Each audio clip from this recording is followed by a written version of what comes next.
This is something most of us don't want to watch because it gets pretty gruesome. But that's essentially what happens in a large percentage of forklift accidents. As safety and health specialists for the Department of Labor and Industries, we investigate forklift accidents. In a large number of these, the driver has been crushed between the overhead guard and the ground. Just like a mouse in a trap. People are usually surprised at how deadly a forklift accident can be. That's because they're used to seeing forklifts zip around, making tight turns in and out of narrow spaces. And since they act nimble, people assume they're light.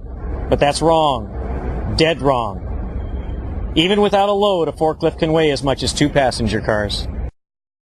When it tips over, it comes down hard and fast. But that doesn't mean the driver needs to end up like our poor mouse. They're supposed to stay in the cage and stay alive.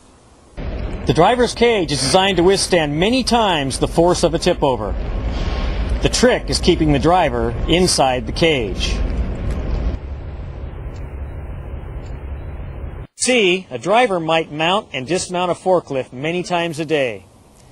They'll do it quickly, naturally, they'll do it automatically. And when something goes wrong, the forklift starts to tip over, their first impulse can often be to try to jump clear. This model illustrates why that impulse can turn out to be so deadly.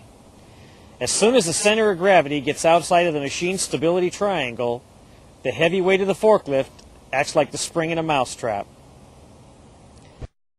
We talk about the stability triangle because even on a forklift with 4 wheels, the pin on the rear axle makes it act like it's balanced on a triangle. As long as the center of gravity stays within the stability triangle, the forklift stays upright. But when the center of gravity moves outside of the triangle, over it goes. And the further outside the triangle the center of gravity gets, the more force is pulling to top downward, and the faster it goes. By the way, the higher the load is raised, the faster the center of gravity moves outside the stability triangle. That's why the rules say you should travel and turn with the forks as low as possible. But tip-overs do occur. Drivers get in a hurry, travel and turn corners with a load raised, hit potholes, drive over ramps or loading docks.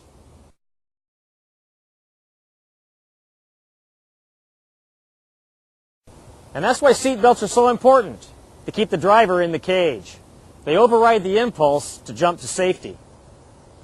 Many forklifts are also equipped with these side restraints. They help remind the driver that they are in the safest place to be. And of course, there's no substitute for good, effective training programs.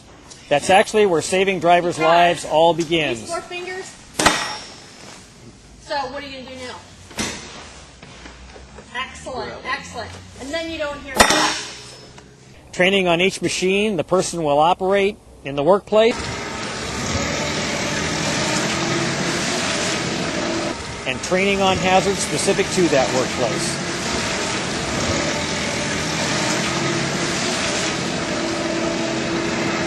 Starting with the seat belt every time. Teaching the rule of drop and roll.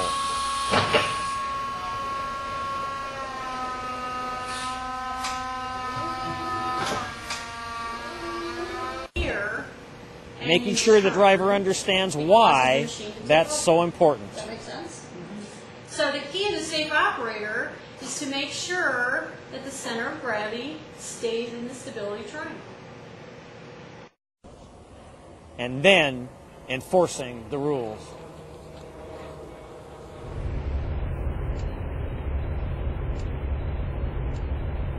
We've used the mouse and a trap as an illustration of what often happens to a forklift driver in a tip over. But you need to remember that's all that it is, just an illustration. We're actually talking about people's loved ones, someone's son or daughter, someone's mother or father, that spouse that left for work this morning but will never be coming home again. That permanent emptiness at the dinner table. If you really want to see the seriousness of forklift tip overs, ride along with someone the next time they go to notify a next of kin about an accident. What you'll see right in front of your eyes is the complete, total devastation of a fellow human being. someone suddenly and completely drained of all their dreams, all their happiness, of their complete future. It's an experience that will haunt both of you for the rest of your lives. And then you'll become like me. You'll never again accept an excuse for not wearing a seatbelt or for taking any other shortcut when it comes to safety. And if you're a forklift driver, remember, it's not just you riding along there in the cage.